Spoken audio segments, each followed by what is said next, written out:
Okay, thanks everybody for your patience. We're going to get this thing started. My name is Doug Martin, and I'm the president of CARP Calgary. And before we begin, I just would like to recognize that and acknowledge the traditional territories of people of the Treaty 7 region in southern Alberta. The city of Calgary is also home to the Métis Nation Alberta Region 3.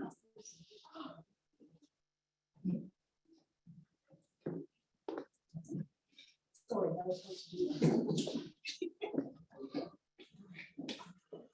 So the agenda today, this is our second hybrid event. I'm hoping it's going to be a little bit better than the first one. The content was great, the technology wasn't so good. And this will be posted on YouTube within, I'd say, a week or so.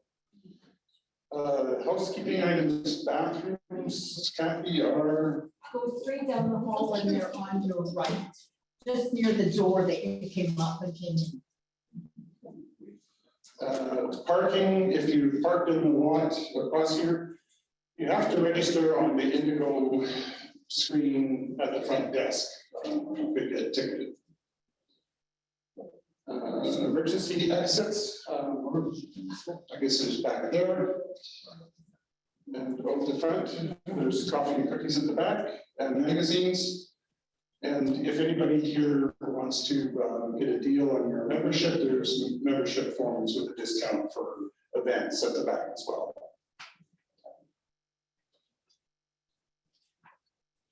They won't see me.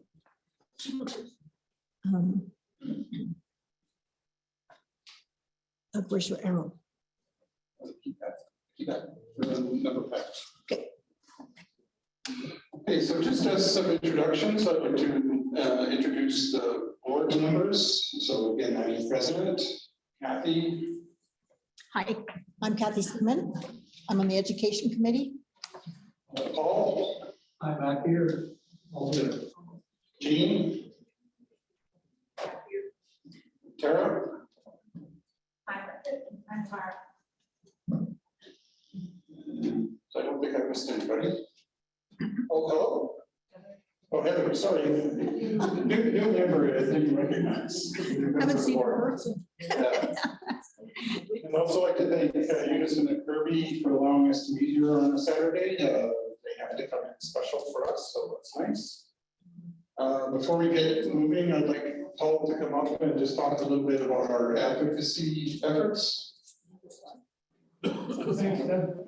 Morning, everyone. Paul. Thank you. Perfect. Oh, I need the mic. Okay. I don't need mics.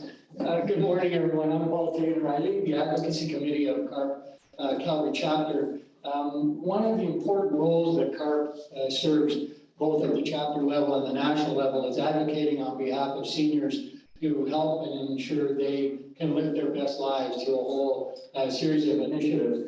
Just before I get into the advocacy piece, I don't know if any of you have had a chance to pick up this brochure at the back, but I'll be honest and say, just after I had joined CARP, I was not aware of all of the benefits that CARP provides to its members. So I encourage you, if you haven't already done so, pick up one of those flyers. For example, my wife and I use the travel insurance, which seems to work very well for us, traveling both within the country and outside. The purpose of the advocacy committee at the national level, CARP provides a number of advocacy initiatives, and again, in the most recent issue of Zoomer magazine, I don't even know what page it is, but they list a whole bunch of initiatives that they both, both successfully completed and are in the process of advocating for seniors, and it really helps to keep us all aware of the initiatives and undertakings that CARP is doing on behalf of seniors. Here in the Calgary chapter, the major initiative that we have underway right now is advocating with our provincial government for the establishment of a legislated independent seniors advocate, modeled after particularly British Columbia and Newfoundland and Labrador, who both have seniors advocates at the moment. And I won't go into all of the history around that, but Alberta used to have a seniors advocate up until I think 3 or 4 years ago. when the UCP government did away with that and tucked it under the Ministry of Health. But the previous Seniors Advocate, Shay Kwang Shi, would tell you that of all of the inquiries that they received, only about 25% of them really relate directly to health. A lot of the other inquiries related to accommodation, income support, navigating their way through different government agencies, helping newcomers and that sort of thing. So we really believe that it's an important initiative. As not surprisingly, we're not getting a lot of support from the current UCP government, but we did, as part of our campaign, lobby all of the, I think, 88 MLAs there are in the province, and know that we have strong support from the NDP, and that isn't a political plug, just a statement of fact.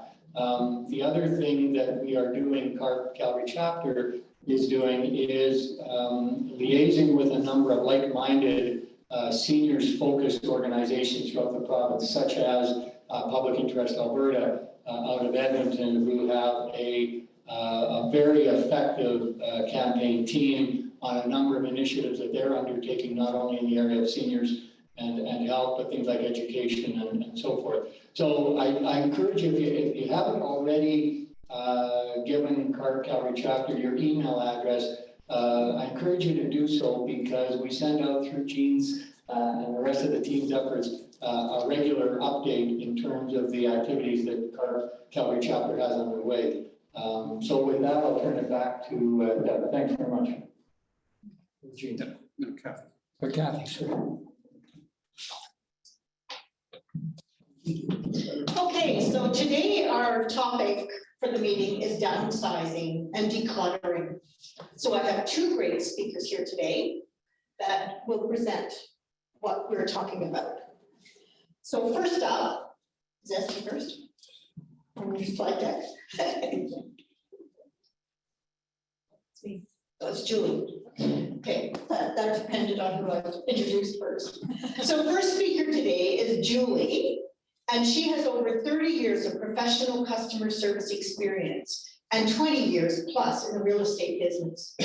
Julie is committed to keeping things simple, making sure her clients' needs are completely taken care of, and keeping her clients informed.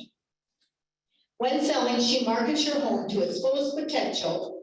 When buying, she listens and takes the time to find the home that suits your family best. And with that, I'll present Julie. Thank you. Up here.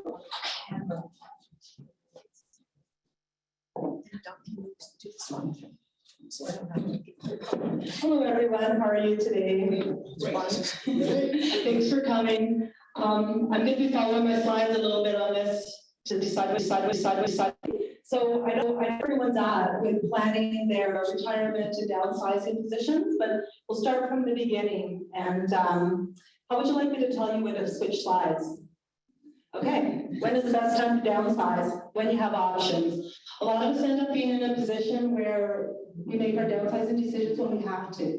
Maybe something happens in the family, somebody passes away, there's an accident, our financial, our job, something changes and we have to make a decision.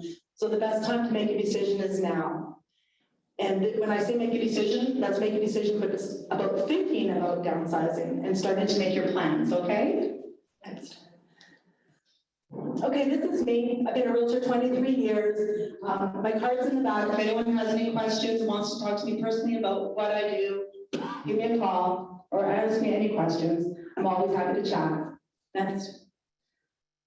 Okay, so like we said before, there's lots of reasons to downsize. Sometimes it's all about simply purging your lifestyle because it's become too much.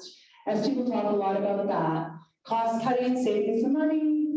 Crises, maybe you want to be near your kids. Maybe we get lucky and we get to be snowbirds. That's my goal. I'm just getting starting to be an empty nester, so I'm a little bit behind you guys, but I'm on my way of downsizing already. Next. Okay, so the first thing is let's do all our research. Yes? I think the sound is a little too high. Okay, how can I change that? Is that better? Hold on. Yeah, I guess you just don't have to talk as loud. Oh, I'm trying to be quiet. Is that better? Yes. Okay, I'm an excitable person. Yeah? Okay, when I start getting crazy, just put your hand up again. Anybody? Put the microphone a little lower. How's that? Is that good? Yeah. Is it going through the mic at all? Yes. Oh, it is, okay, great. So it's never too early to start planning your retirement, we all know that. Next. So where do we start with the research? Where are we gonna get support from? Talking to family, sometimes family's not the right person. Talking to your friends that have actually been through this is where you wanna start. Calling up different companies, I know Chartwell's here, ask them, ask people like Esty, myself. Everyone's here to give you some advice, you just have to ask for it. You have to decide why you want to move. Maybe you don't want to move. Maybe you just feel like you should because everybody else is doing it. There's lots to think about and there's lots of options.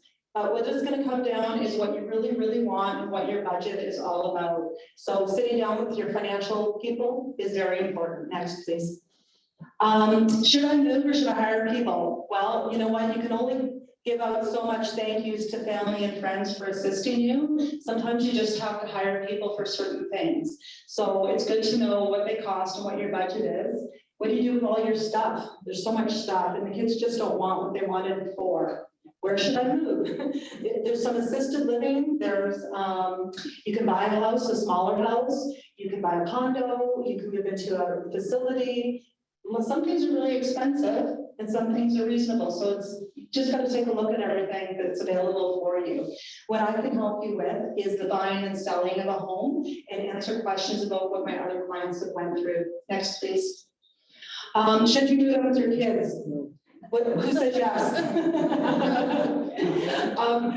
I have had a few people maybe make suites in basements and things like that. You know, there is sometimes a time limit for how long that kind of relationship can last. So really think about what you want because it's your chapter, it's your turn, right? You want to make the decision right for you. Another thing is there's a lot of fears and there's a lot of concerns with this, and this is totally normal because you're going through a change and this is a lifestyle change that you've probably never been through before, and it's going to be different than what our parents experienced because they had a different generation, things were done differently. We have more options now. Okay, and a big question is, should I move into a facility where there's maybe an adult facility where it's an active lifestyle, a care facility? What does my spouse need to do? Okay, next, please. Next, please. Okay, step 2. I guess we'll save questions to the end, right? Make a decision. Lots of pros and cons, lots of lists. The first stage of research can take you 6 months. I've seen some clients do it really fast because they have to. Maybe their spouse passed away and they need to make a decision. They can't, they're learning everything from scratch. Other people, they do it for 20 years. I'm one of those people. I've already been thinking about it for 10 years. And it's not that I'm procrastinating, it's just, I kind of don't want to make a mistake. So I want to do lots of research, and my family is really important to me, and I want to make decisions based on that. So take baby steps, but when you have to, talk to people to help you. Okay, next, please. Okay, when do you know when you're ready? Well, you don't know when you're ready until you're ready. No one can make that decision. It's kind of like, when are you ready to have a baby? Well, we sometimes don't have these choices, we just have to make them. So the important thing is to know that this is not your final decision. Even if you move into a certain place, you can change your mind and do something else. It's all going to come down to your budget. Next, please. Okay, so this is where you enlist your experts like myself, Esty, different people that you may want to talk to, and your family. So always ask for help. It's not a problem. There's going to be a little bit of animosity and challenges because people are going to tell you what you don't want to hear.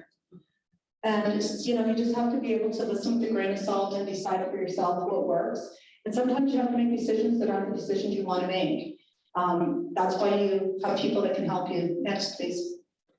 So checklist to your best expert, just write things down because we all forget what's going on. And that will help you see through what you really, really want to do. When I say call the troops, that's mean who's going to help you? Who can you trust? Who's going to be reliable?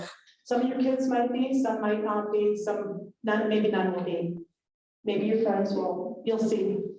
It is very expensive to hire people, get the help you need, but there is a cost and a value to not having to deal with all that stress. And time is important, right? The next thing is, what are you gonna bring? What are you gonna leave? She'll talk all about this. Okay, next, please.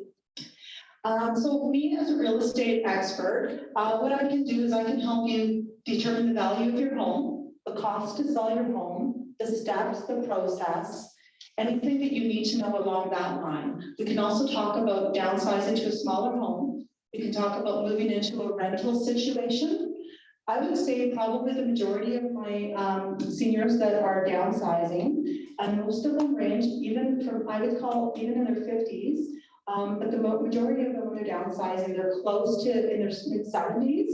And that's where the big decision is lying, is what do we do? Because some of them want the active lifestyle and some of them want to be in a place where there's activities. So if you're selling your house, there's lots of preparations to getting your house ready. So all these things we're talking about usually happen before you even call me. All the decisions, all the research, getting your home ready. Should I renovate it? Should I fix anything? What should I do? You want to do what's right for you. Every person is different and will need a customized plan. Maybe your house will be totally saleable because you've maintained it well and there won't be a lot to do. And maybe you can sell your house like it is for the price that you want. If, for example, you need to get the most money out of your house because that's what you need to do to move forward with your plans, then we need to make your house in a position to get the most money. And that's where we can give you advice.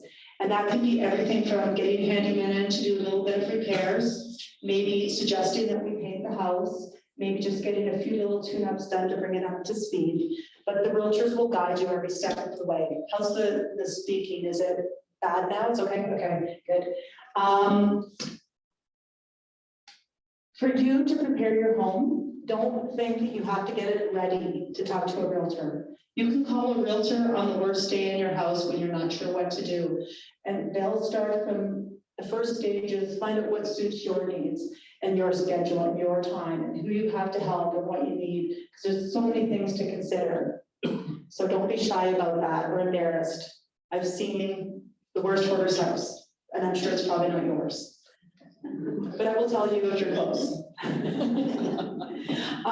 So what we call is we remove, renovate, and repair. Sometimes for a lot of my clients, they like to completely move out and get on with their next chapter before they consider selling their home. Sometimes they just want to hold that home for another 6 months while they test out moving into a care facility because they're not sure. Maybe they're hoping their kids are going to buy it. Well, your kids are probably not going to buy it, but they want the cottage that you don't want to sell them, right?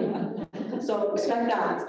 So we want to remove as much of the clutter and things that we don't need, and we will help you get your home in a saleable position. So that might mean staging the home, moving the furniture around that you do have, bringing in outside furniture, or we may even say, let's take everything out. And then we do what we call virtual staging, where we use a graphic artist to make your house look like it has furniture. And then when the buyers come to the house, they say, where's all the furniture? But that's okay. It gets them in the house and that's what we want. The more people that come through, the better.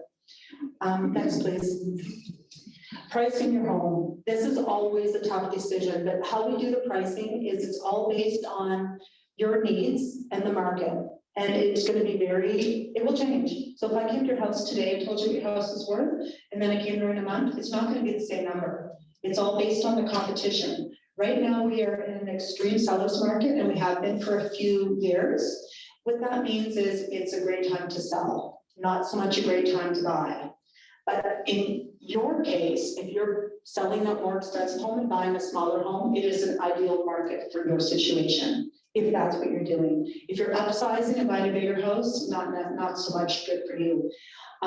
So for pricing, every house, once again, is different, and it all depends on the condition of the home.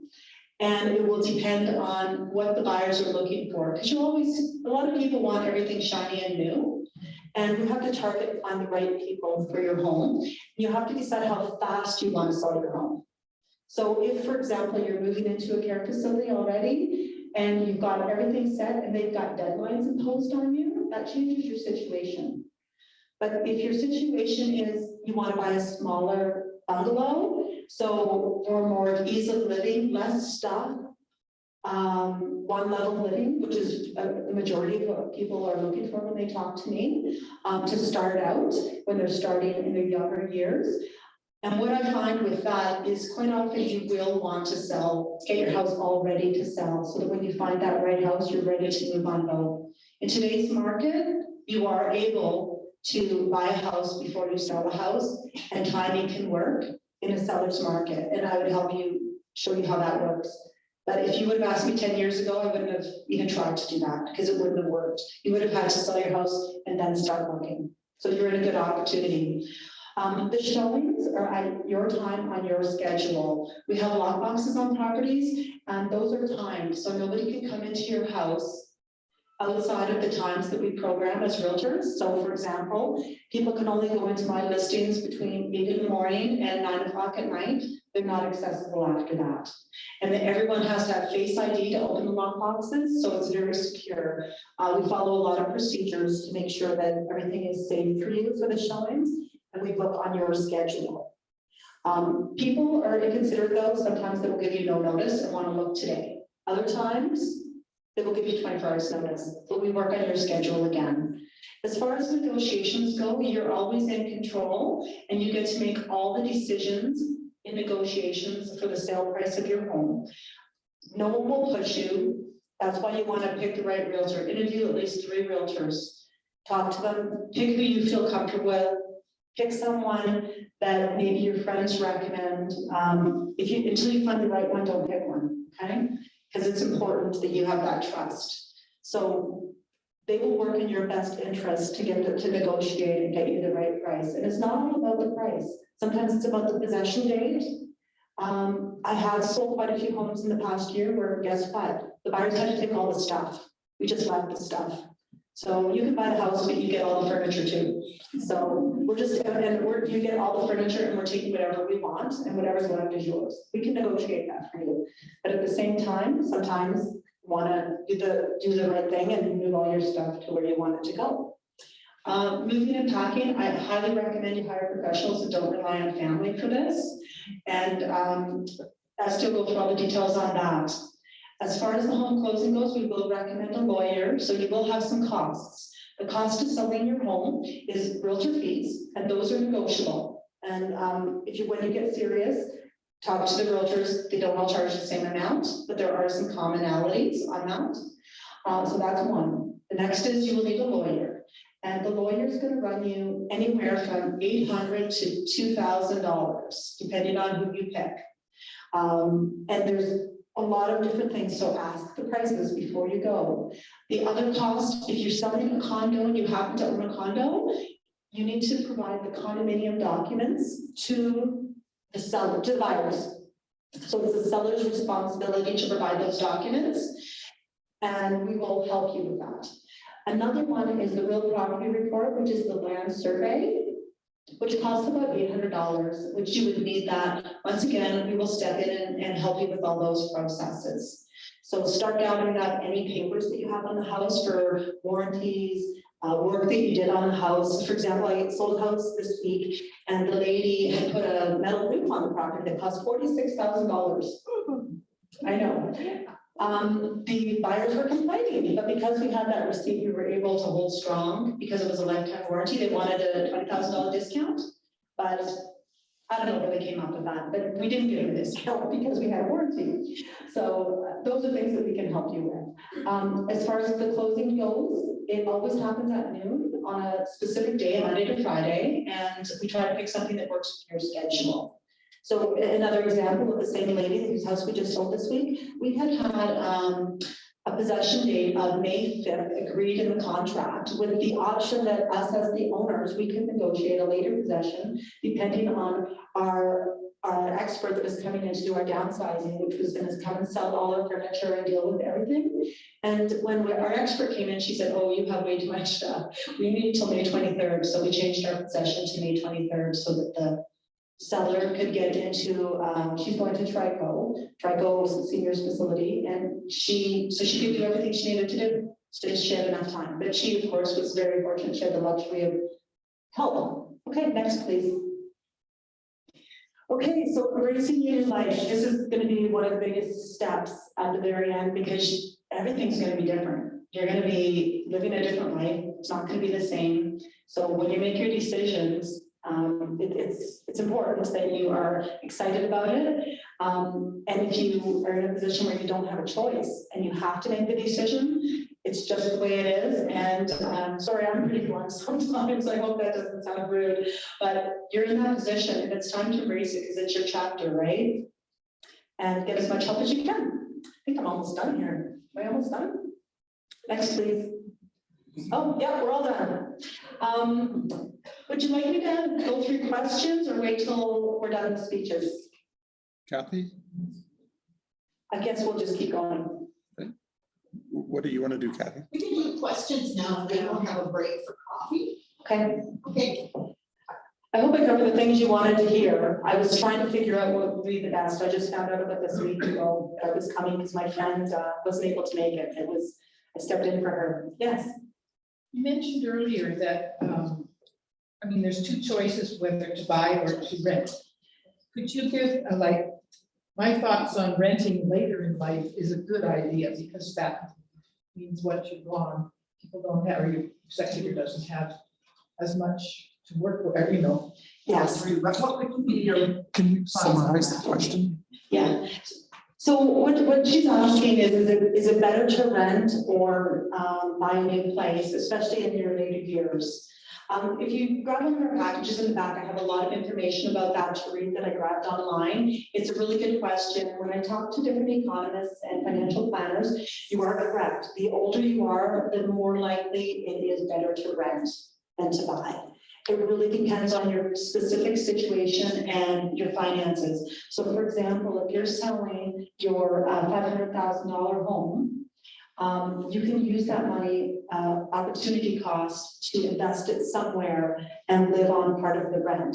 So if you have 500, or part of the interest, I'm sorry, if you have a good chunk of money from your house sale that you can invest and live on that income, because that income will contribute to, I'll try not to make this too complicated. That's a positive thing. So did I answer that kind of? Yep. So my number usually is close to the 80 mark for women. So if you're close to 80, then usually renting is a really good option for your decision. Yes, sir? What are the stats people renting versus owning as the age? It is very much depending on how old you are, because there are a lot of people that are still retiring in their 50s. Yeah. And those people generally are well off. And they are possibly buying a snowbird residence and then they're downsizing to a smaller home in Canada. Or even living with, taking a residence with their children somewhere in their house. So that is happening. So I would say it really depends. There's not a certain percentage. It just, I don't know the percentage, I guess. That's fine. Thank you. You're welcome. Yes, sir? Okay, can you talk a little bit more about when you're in your, let's say, early 80s or middle 80s, and you start needing some help, some medical help? What is the advantages and disadvantages of staying in your own home and hiring people to help you versus moving to a independent living where you get your meals and stuff?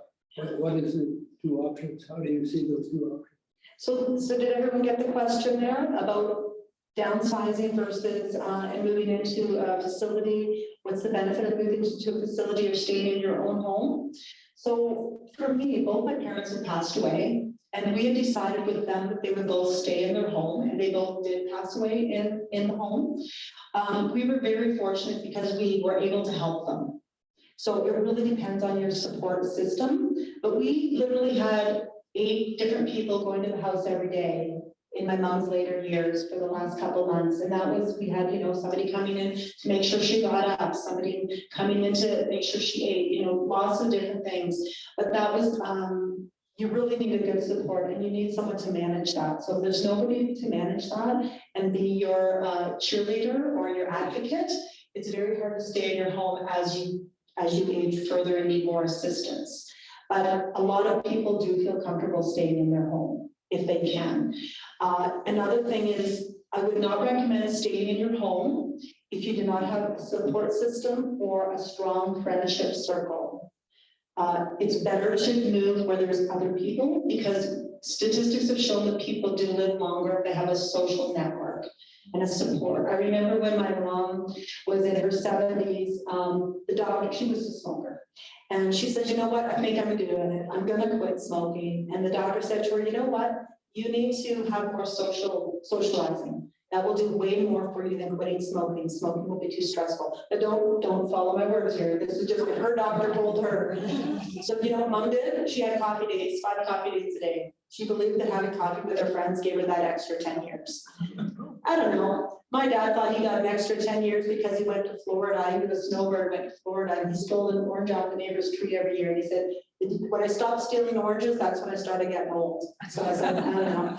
Everybody's different. So I think that you just have to make it almost a family decision. And you know what makes it really hard is when your partner needs to be in the care facility and needs extra assistance and you don't. And when that happens, you could both sometimes go and have 2 levels of service and be in the same place. And I'm going through that with some of my aunts and uncles right now, because I have 4 aunts and uncles, all with dementia. I don't think I'm showing my dementia yet, but and so it's very difficult because they all need different levels of care, and they all just moved out of their homes. They were all over 90. So yeah, they stayed as long as they could and had somebody live with them. They had a nanny. And that worked, and their nanny, that worked really well. Did I answer your question? Yeah, thank you. You're welcome. Okay, thanks very much, everyone. I'll be around if you have any more questions, or if you want to talk to me on a personal level, grab my card. If you want more information on what I do, there is information there, but those brochures, what they are is all information about downsizing that I read online with, should I rent, should I buy, should I go to the facility, just a whole bunch of stuff like that. Basically, I answered all those questions that we talked about here in that brochure. Thank you. Thank you.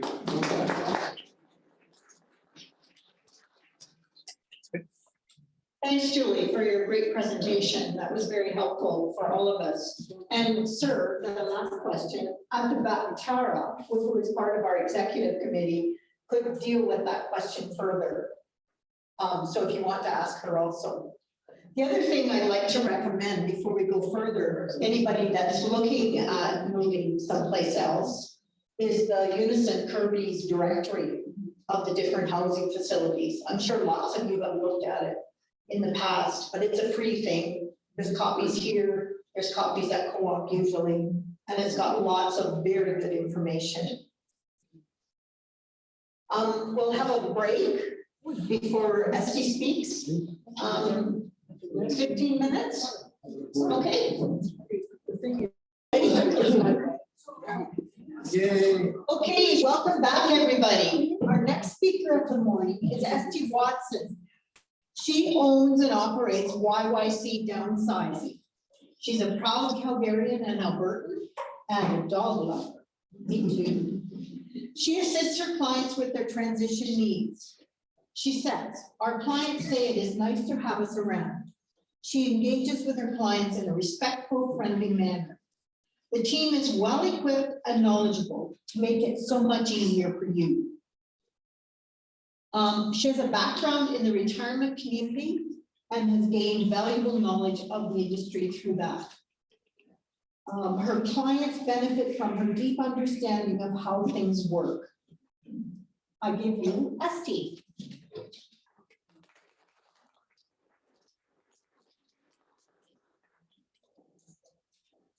Morning, everybody. So nice to see you all.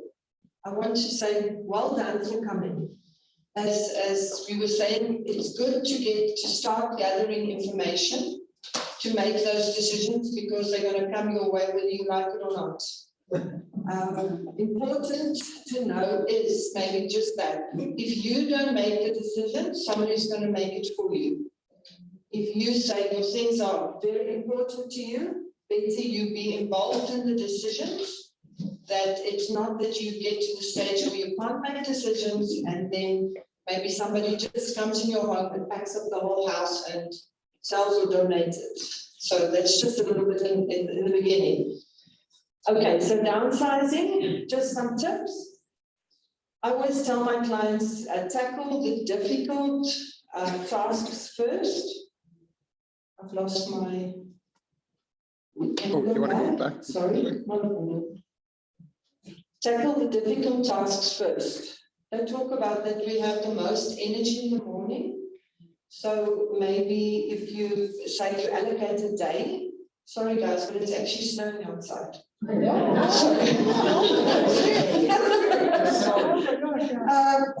They encourage us to work when we have energy. So the mornings, so set the time apart, do those tasks, and then in the afternoon you can take a nap, you go for coffee. Be good to yourself. Treasures. My husband said to me, why are you writing treasures? I said, also when you are downsizing, you cannot take everything with you. That is just the reality. So go through your home, look for those things that are very, very valuable to you. They call it a treasure hunt. So go into maybe your basement or your sitting room, whatever, and say, okay, those are the things that I desperately want to take with me when I move. Okay, who can help you? As we've said before, family, friends, and if you've got young grandkids, let them come and help you.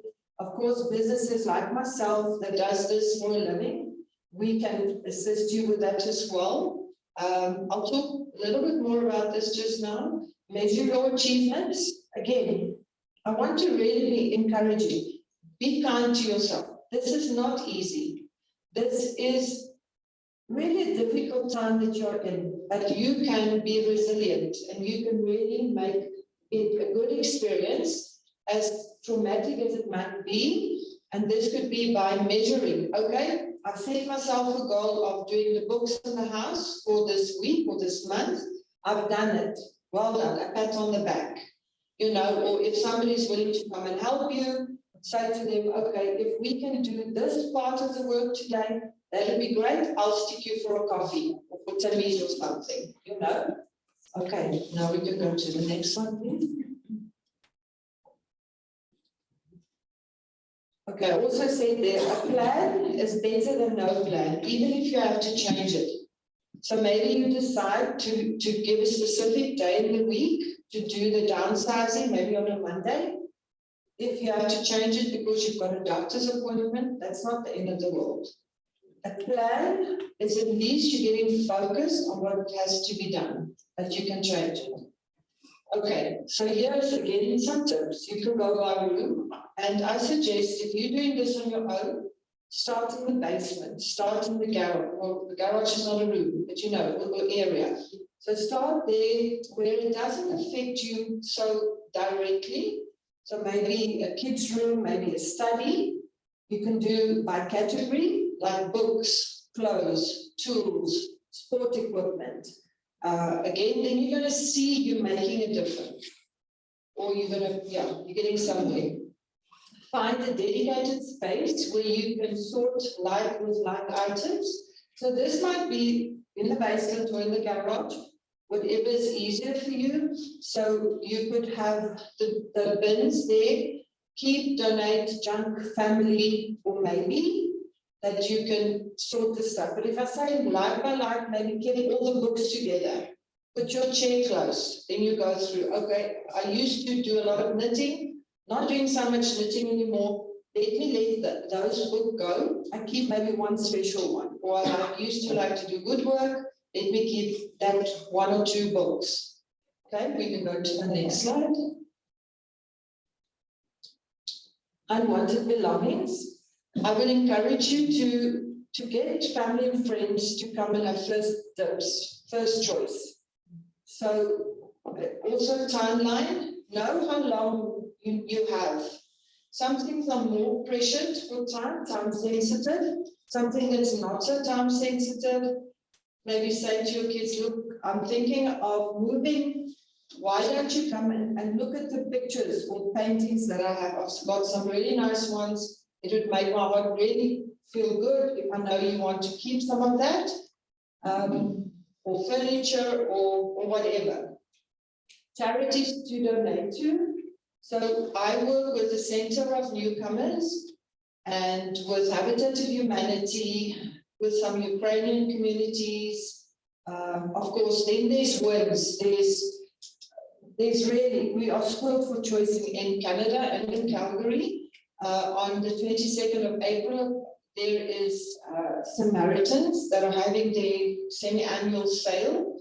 So you could donate items to them and they support the community again. I almost want to say you can't go wrong if you are donating some of your belongings.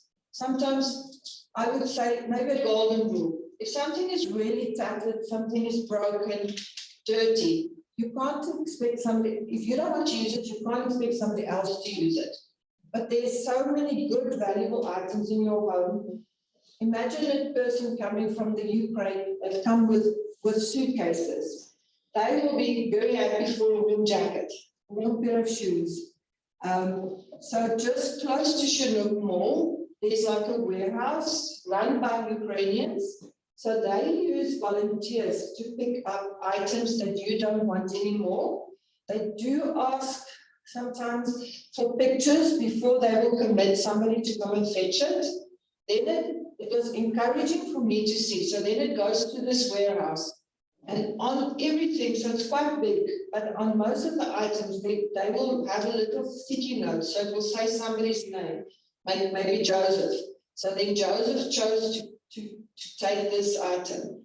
And then Joseph must organize for somebody to come and fetch those items from them. So they use volunteers to get everything to the warehouse. And then the Ukrainians, and I think it's important because they need to be independent.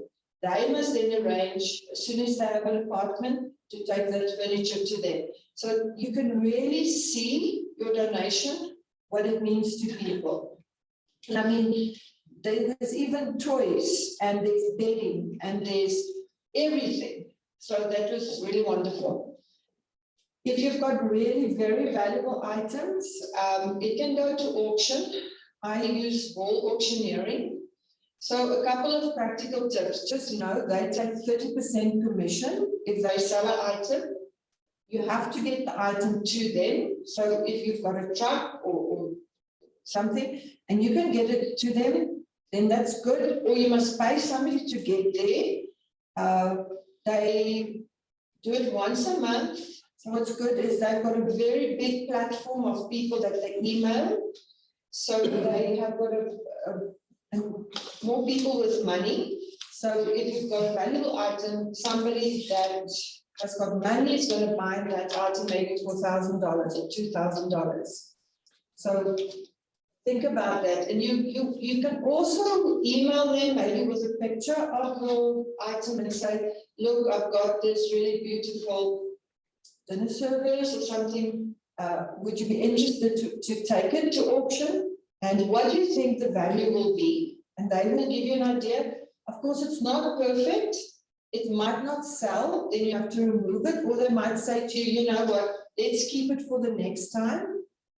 But you know what? Ask.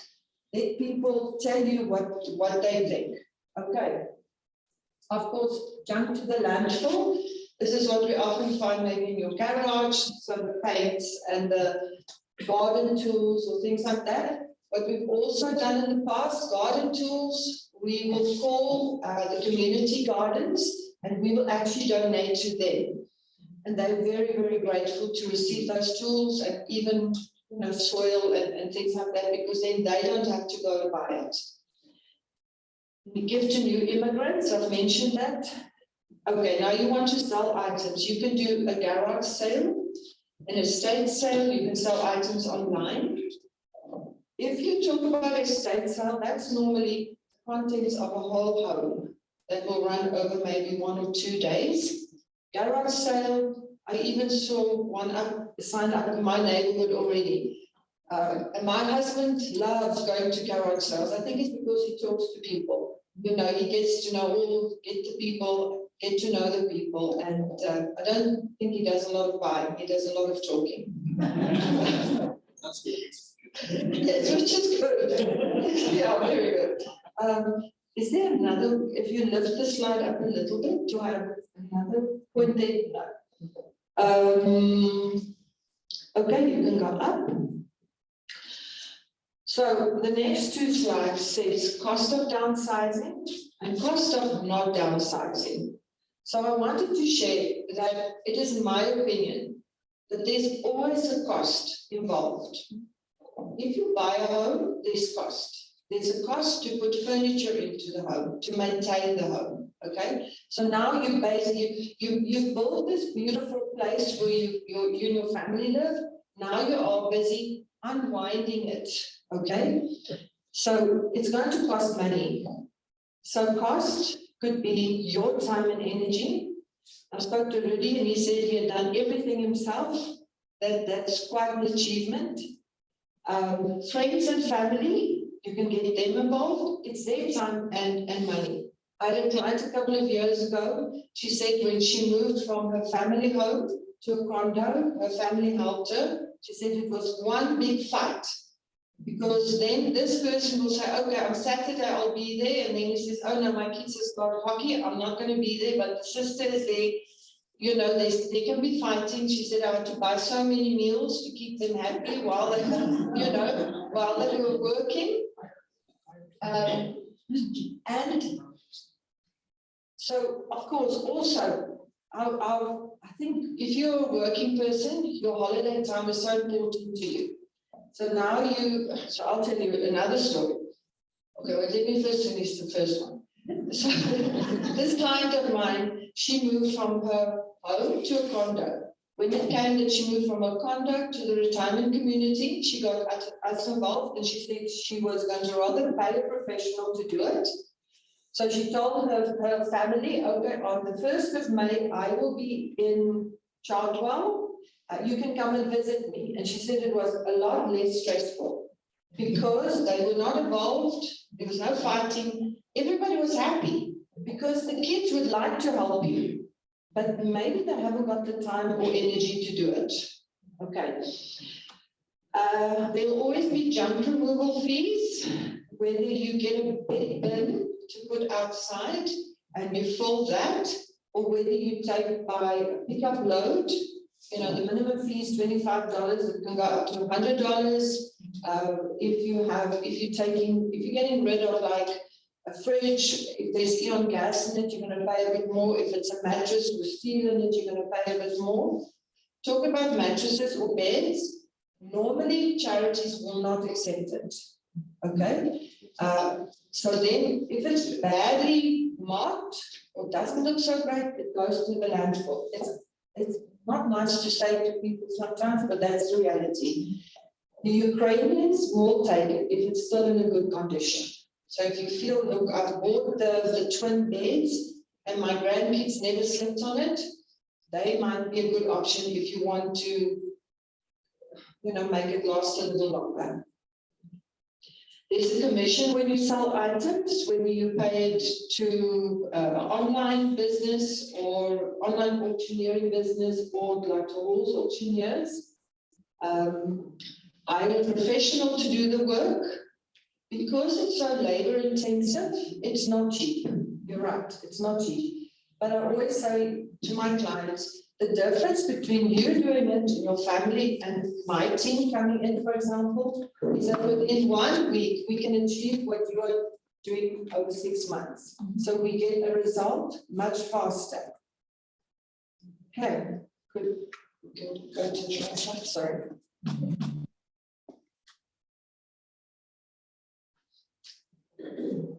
Okay, cost of not downsizing. So there's a good quote that says, if your home does not support your lifestyle, you are supporting it. Meaning, you've had this beautiful family home with your kids and your husband, and it's lots of rooms, but they all have moved on. Maybe your husband or wife has passed away. You are having to look after that home. Your lifestyle, you're becoming almost housebound because you have to look after the home. Well, I honestly believe, and maybe I'm a bit like you, I'm getting to the stage where I'm almost excited that one day I can get rid of my family home and buy a condo and travel. you know, or do more activities, play more golf, things like that. Okay, you know, maintenance fees of at a home, yard duties, costs, costs like snow removal costs, things like that, a tree that needs to be cut down, worries of what will happen to your stuff. As I said to you, if you don't make this decision early enough, when you are mentally and maybe physically able to make it, somebody else is going to make these decisions. And if it's important to you, what happens to your belongings, especially the treasures, do it soon enough. Yeah, other people will make the decisions for you, feeling and being alone. I want to tell you that, yes, I worked in a retirement community. After about 160 clients, I can tell you, but not one client that we have moved to a retirement community has said it was the wrong thing to do. Every single one, when I do a call, a follow-up call, about a week, a month later, I will say, how's it going? Are you settling in? They love it because they can close the door and be quiet and independent all over, but they can be private. That's the word I was looking for. Or they can open the door, go down, have a cup of tea, read the newspaper, take part in activities. Guys, the reason these places exist is because they are good for us. We are social beings. We need to be amongst other people. Our level of involvement, that will differ. But it's good if somebody says to you, hi Bob, how are you today? Gee, but you've got a bit of a spring in your step there, hey? Yes, I got a call from my granddaughter, or whatever. It does us good to be amongst people. So I am an advocate at the right time to move to a retirement community. Not eating well. Again, if I go to a retirement community and I see their nice food, I'm ready to hang up my apron. Lots of variety. Again, choices. And you know, I think the important thing, if you move to a retirement community, it is not a prison. That means if you are used to going on a Wednesday night with friends to have a meal, Boston pizza or wherever, do it. Stick to those things. If you don't feel like the fish and chips they're serving tonight, take the taxi if you're not driving anymore. Go somewhere. Your life doesn't end there. It's just the very beginning of the best chapter of your life. These are your golden years. They're not the gray years. Okay. Shall we go to the next one? Okay, services offered by downsizing. So our services are unique to every client. I will never force you to use all our services, but we can offer, we can sort through your things, downsize, sell unwanted belongings. We can pack, move, unpack, clean your old home, removal of the unwanted items, and even talk about storage. I can talk about storage just for 1 second. Be very careful. I've had clients that didn't want to part with their belongings. They packed it, they stuck it in a storage locker, $300-400 a month. 2 years later, they will call me and say, can you get rid of that stuff? They've lost a lot of money. So my advice is cut as deep as you can, be strong about this, but let the stuff go. The memory is not in the item, it's here. We keep our memories here, not in a book or a chair or a spoon. So that would be my encouragement to you.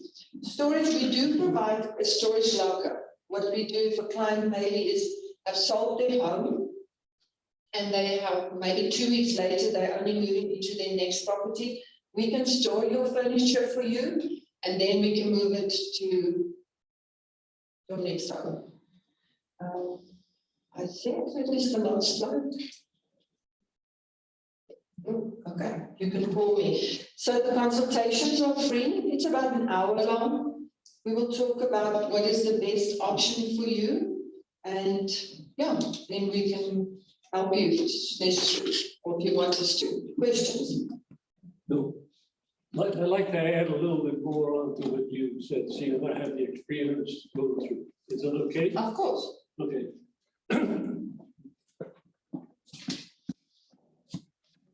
You mentioned timing. Now, timing is very important. I sold my home and January of 22, so a little over a year ago.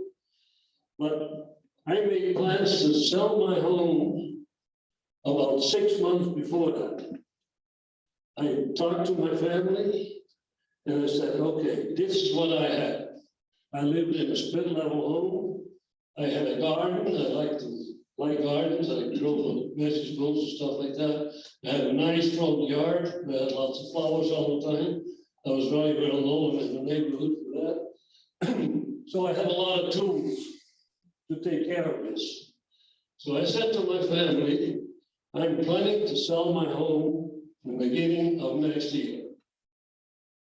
I have garden tools. I have mechanical tools. I'm kind of mechanically inclined. I did a lot of work on my own car and stuff like that.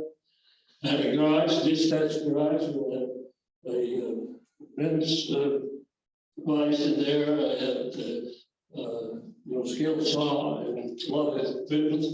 So I said, I have all this stuff. If you guys are interested, you pick what you want. You have to pick it up 2 weeks before I sell my house. Okay, if I sell my house on a certain date, I let you know. You have to come in and within the 2 weeks to pick up the stuff you want. If you don't, then it is going someplace else. And most of the stuff, but a lot of stuff stayed behind. My lawnmower stayed behind, and my edger and a few other lot of things for the garden. And what I did is to the seller, I said, you get this stuff if you buy the house. This stays with the house. I don't want to take it with me. And I did have some other tools and stuff I had in the garage and so on. So these are the kind of things that you can do, but you got to plan ahead of time, and you got to let your family know what you have that you're going to get rid of. So I thought I just mentioned that to this. Yeah, wonderful. Also, maybe the timeline, I forgot, I wanted to mention, with some of the charities like Habitat for Humanity and Habitat for Humanity, they will pick up unwanted furniture. You have to just give them about 2 or 3 weeks lead time. So if you call Bob tomorrow, he's not going to come tomorrow. You need to, because he schedules, he does certain areas on certain days. The benefit of them is they give you a tax receipt. Oh, Now, you don't have a say in the value that they will put to the table and the chair, but it's at least something that's coming back into your pocket or reducing your tax amount. Yes. Is there a list or a website where one can see the charities, the organizations you've mentioned, that at the addresses? So, like, for example, that Ukrainian center, I don't know, it's years ago, but I need an address. So is there a list or a website? There's not one list, unfortunately. And funny enough, that specific warehouse, they don't want people to know where it is. Yeah, I don't know. I think it's because it's just for the Ukrainians, and maybe they are worried that other people would walk in there. They made me promise I'm not allowed to tell where it is, but then they drove me there, so now I know where it is. Yeah, it was a bit fun. Yes. That would be very useful because I can hear about X number of agencies, but if I don't have a contact or whatever, Yes. then I hear about it after. The second, I just want to make an observation. It's one thing to do these things in a planful way. I appreciate all these points, but I think the real one of the basic issues that doesn't get addressed is so many of the treasures have to do with your identity as who you are and what you've done and where you've been and basically who you are. Until that's addressed, it's very hard to move things on. Yeah, so what you're talking about is the emotional thing of the downsizing. Yes, you're right. It is very tough, and I'll get you in a moment. So I've worked with 2 hoarders in the last 6 months. I've told my husband I will not do it again, except as they are dead.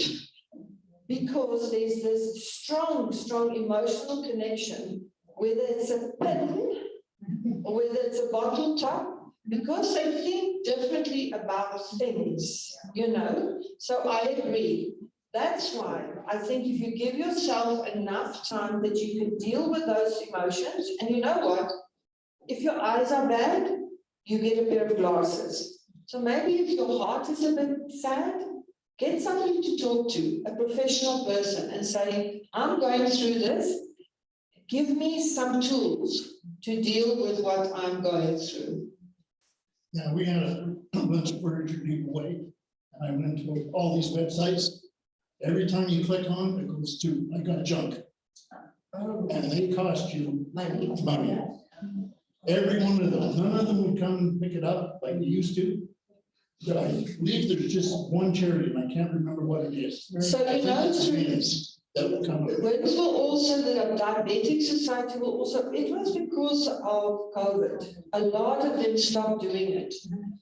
But my advice would be, if you can drive, go and see somebody personally and make that connection and say, Sandy, you're working at Centre of Newcomers, or Sandy at Habitat of Humanity, can you pick up furniture? I've got some pictures.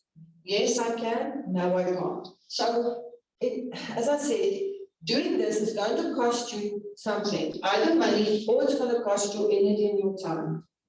So I'm sorry to hear that that's happened to you. Pick up the phone maybe. Don't just go clicking on the internet. You know, the internet is great, but it's got its limitations. Yes.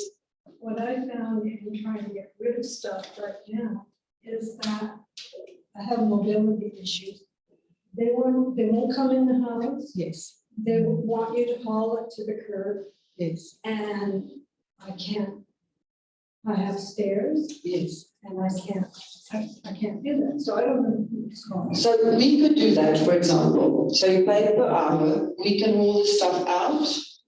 So if you, say for instance, if you're moving, what we've done for some clients is to schedule the donation on the same day as your move, so that we use the truck of the movers and the men from Powerful Guys to remove everything. All your donations go in the back of the truck, the items that you're keeping that's going to your new home. So we do two stops. We first get you your belongings that's going maybe to a retirement community, offloaded, and then we'll go to a donation site. Or if there's stuff that needs to go to landfill, we'll go to landfill. If you work with a person in a company like mine, I'm very flexible. We really help our clients to achieve the best. I also want to quickly mention, I work with an interior designer. I don't think dollars.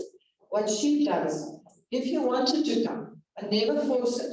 She will look at your furniture, we work with a plan, and she'll say, you know what, that table is still great. And she'll take your furniture that you have, and she'll make the very best setup for you, and she'll come on that. In your old home, she'll come, and then wherever you're moving to, she will also come and then set it up for you, which is quite nice. Yes. My neighbors, just within the past 2 weeks, and I think it was the Interfaith Furniture Store, Yes. and they came in Yes. to her basement and picked up a great big huge couch and took it out. So, Yeah, I don't know why. Some of them will do it, some of them won't. I don't know whether it's about the time constraint or whether they. I can't answer to them. I always say, just ask. No, I was just wondering if you knew anybody who would come in. So we've just said there's interfaith. So Did the interface not just close their doors? I don't know. that would be well, this news. is over within the past 2 weeks. I know Salvation Army has. Close their doors. Yeah. That's news to me. They turned all their stuff over to me. Okay. Thank you, everybody. I thought entertaining lived on the same. I didn't know about that. Yes. So, My mother had to go into a long-term care facility. She was on a second floor condo. We called Women in Need. They sent a truck. 2 guys came in and they took everything that we didn't want. No problem. so when was that? Oh, that was a couple of years ago. Yeah, so I think there was definitely this lull with COVID, because I know a couple of people, I even called them, I stopped calling because I just thought the job has to be done. So we ended up just doing everything. But I know recently, you know, as I say, with some of the businesses or organizations, they will come. But again, you know, just ask. Thank you, everybody. Yes. We used your company and you've done the most awesome job. I want to pass that up. This lady does exactly what she says she will do. And she has a network of people that will help and fill in. She's awesome. Just pass that out to you. Oh, thank you so much. Thank you for the privilege of talking here.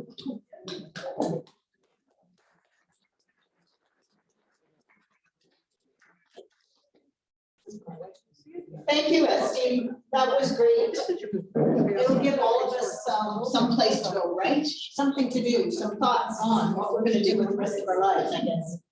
I just want to remind you that our next event will be May 27th from 10 to 12 a.m. Just the same place. And it's going to be on nutrition and cooking for 1 or 2 people. Okay? Okay, well, thank you, everybody, for coming. It's definitely Calgary here. It was snowing 10 minutes ago. I want to apologize for our online people. Again, we had some technical difficulties, but I think we're getting a handle on what's going on. So each time we do these, we get a little bit better. So with that, if there's no more questions, I'd like to thank everybody for coming today. If you want to take cookies home, magazines and everything at the back. If you have any questions, you can find one of the board members here. Thank you very much and safe travel back.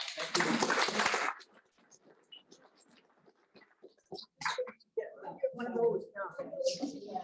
Yeah, you deserve a cookie after all that.